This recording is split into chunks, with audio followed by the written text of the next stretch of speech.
Welcome everybody to another build order feature from Team MYI. I am joined here today by MYI's three Grandmaster Protoss players. We have MYI Grape, MYI Fiery, and MYI Shinya. How's it going today, guys? It's going excellent. I'm happy I won this game. Nice. This was an ace match in the ESEA against Team 4 Not, and Masson is playing in this one, playing as Zerg. So Grape, why don't you tell us a little bit about your standard play on this map and whether this fits into that kind of box? I actually did a build that I was kind of working on. It's not quite. I don't execute it perfectly yet, but it's pretty damn close. Basically, it's just your standard Forge Fast Expand, and I go one gate into a third Nexus, and then completely wall off my third.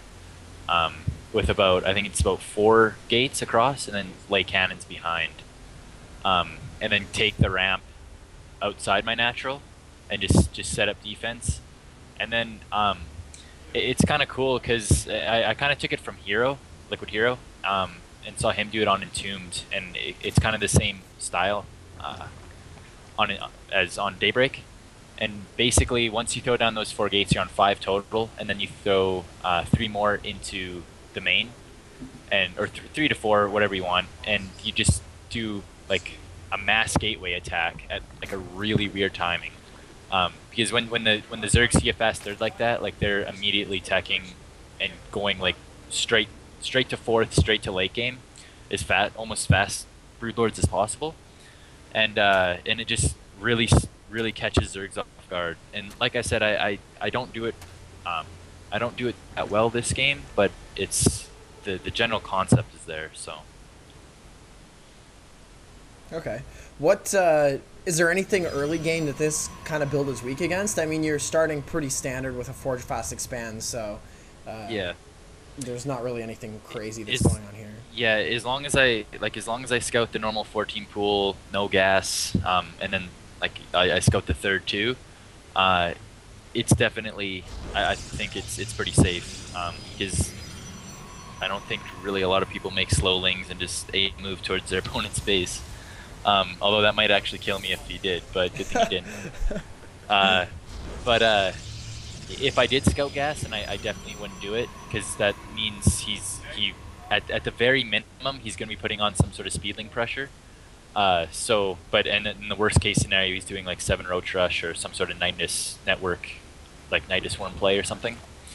But just scouting this third like I do, I know it's just standard 3 base, no gas play, so I feel safe to do it, like to do the third Nexus.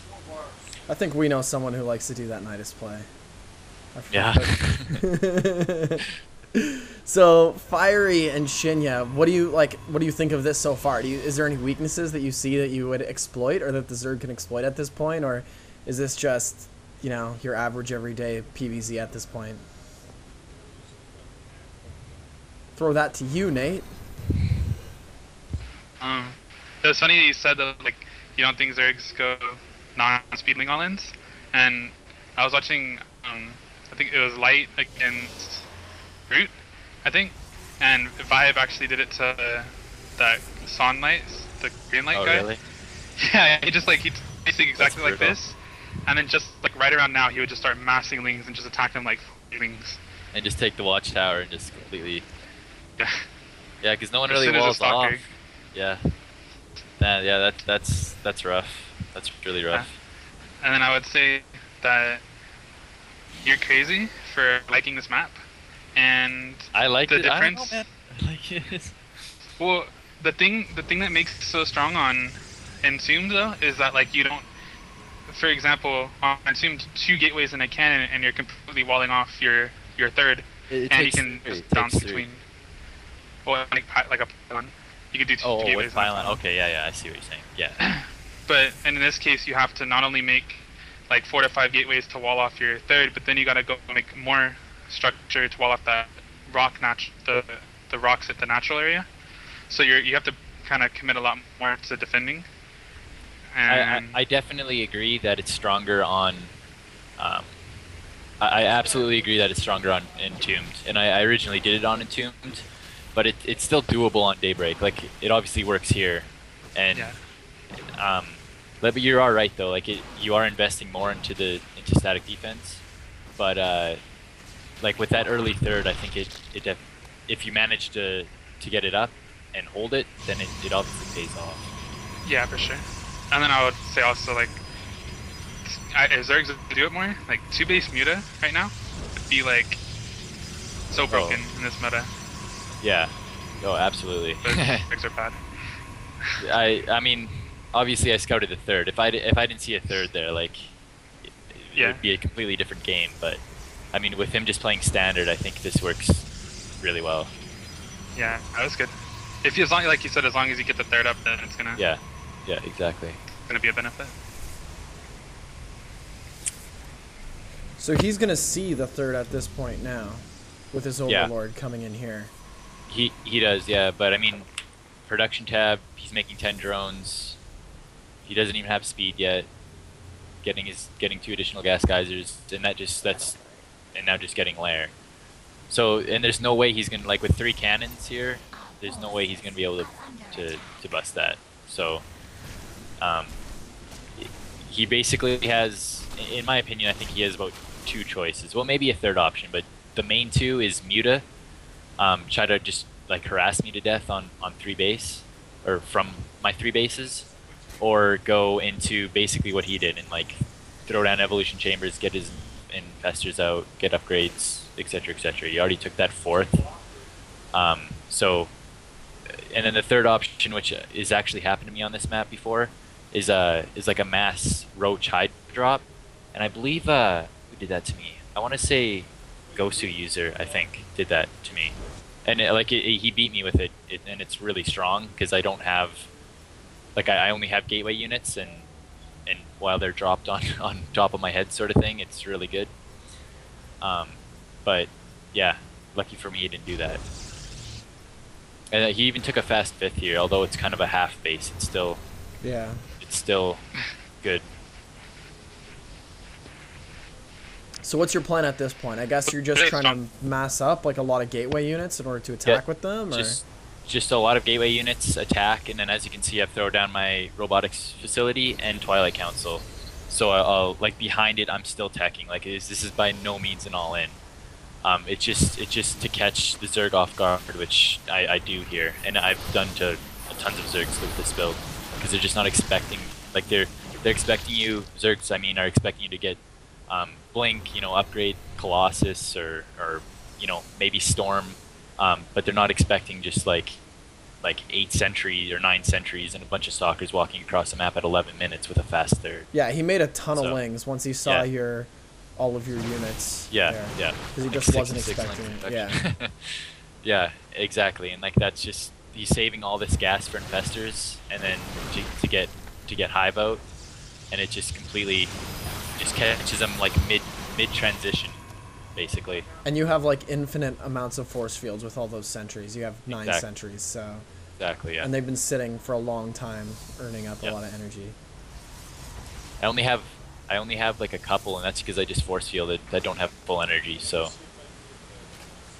yeah, I'm like lings aren't gonna hurt me really. And like even with this huge warp in round, like 1/1 Zerglings or 1/1 Zealots rather do pretty good against Zerglings. And like as you can see behind it, I'm getting Colossus, I'm getting Blink, I'm getting my Thermal Lance, and I'm getting +2. So yeah. What makes it so strong is once the Zerg sees the 3rd, they're like you were kind of talking about earlier, you have 2 choices, and if you choose not to be aggressive, then it throws all of the timings completely off for Zerg. Like, exactly. Look at his vision. He hasn't sacrificed an Overlord because that taking of the 3rd changes, when he wants to go in and scout. So obviously if you're getting a 3rd, then your tech's going to be later, which means you want to delay your Overlord scout so you can actually see something useful. But most Zergs aren't going to know those timings, so he's pushing out pretty early, almost at a normal timing, but it's on 3 base, so it's so much stronger. So it throws the Zerg way off, because they're planning on, you take a 3rd, so they're way over droning, way over attacking, so then a huge gateway force. This is the result. Pretty much, yeah. Well, you lost all your sentries against the It the does infestors there. that does suck, but like as you see, I've just been warping in zealots because he's basically just been making zerglings. So I have a gas bank of about 1,000. Oh yeah. So like I throw down additional sentries, I keep making Colossus, throw down more gateways, keep getting upgrades, and then I snipe the 5th and 4th. So this was like this did like losing those sentries obviously sucked, but unless I outright kill him, I'm gonna lose those sentries. Like that's just sort of I hate to say part of the build, but it kind of is. And like the point of it is just to like, as you can see back home, I already have 6 additional sentries, and just warp in zealots. And a huge thing also when you put pressure on a Zerg that isn't expecting it or has to like react late, like you said, like once he saw the units, he made 40 wings. Yeah. Well, look at his larva count. He has no larva at all, and he's been missing injects because of the pressure. Like, it's really hard for a Zerg to be units attacking and injecting all at the same time. So they're probably going to be not 100% of their injects, and that's the case throughout that entire fight. It was ahead in supply because the Zerg ran out of larva, making all those lings. Yeah. When Zergs go infestor ling, they don't want. They want to have the bare minimum amount of lings. They don't want to actually use all that larva to put lings to defend. The idea is to get to hive as soon as you can. So that's why the gateway timing hurts really bad. Even though, you know, Messen's head in supply, like the damage was more than done. Yeah. Because of the larva. This was kind of bad on my part. I should have what I should have done is walked around through like that air vent thing. But I mean, this is such a bad engagement by me. I didn't hit my force fields, and like infested Terrans are freaking good, man. And like this is really bad. That is so many infestors. Yeah. He like how many? Jeez. Yeah, he has 25 infestors out. So like with that many infested Terran, like one, I shouldn't have attacked there. I should have went around to like the 5th, and then I wouldn't have been in such an open area, and that I would have at least at the very minimum been more cost efficient than I was. But as is, like, I don't think I'm behind because like I'm still setting up my 4th. I'm getting my mothership. No, not yet. Okay. I don't think that attack was that bad because I mean, you're delaying the hive tech. Like, true. You're forcing so much, and again, look at the larva. Like, yeah. This is kind of like how I tell Terrans, is like non-stop aggression in CVZ is so good. Even if you're like, if you watch, you know, like in high-level TVZ, there's a lot of battles that usually look like, you know, the Zergs coming out way ahead.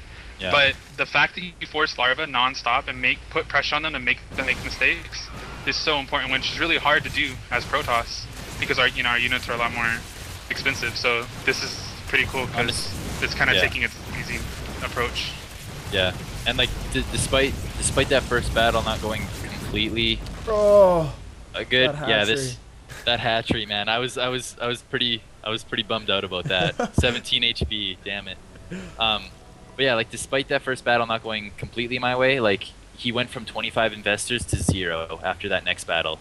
So I definitely, like, even that first battle didn't really work out for me. The second battle certainly did. So at this point, like I'm not doing too bad. And you're keeping his money relatively low as well. Yeah.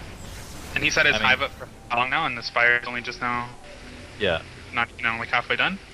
So like you're still so good when it comes to any Brood Lords coming or Ultralisks or anything like that. And all of this aggression, look at his Queen energy. Like he's a high Grandmaster, like he shouldn't have a 200 energy Queen in his main, 130 at his natural, a 150 at his 3rd with only 1 Queen there and 2 hatcheries. And that's not a result of him being bad, it's a result of non-stop aggression and pressure, making him miss injects. The only thing that's really lacking, I think, from this is if I included a Warp Prism somewhere, that would be like the nail in the coffin, I think. Perhaps like a faster... Storms? Yeah. Yeah, with this style, certainly. With this style, you're definitely right. Yeah. Whenever I see any sort of link play, like... Yeah. You know that they're going to be going apart. Yeah. And feedback on all those clusters. Yeah. But it might have cut into your gateway force early, since True. you're running PvZ. I Maybe like I going into definitely sword now, maybe. Yeah, yeah. I definitely took 6 gas quickly though. But I mean, this fight, like again, I get all his infestors at that watchtower, and at this point, it's just a move Protoss at this point because he doesn't really have much to defend.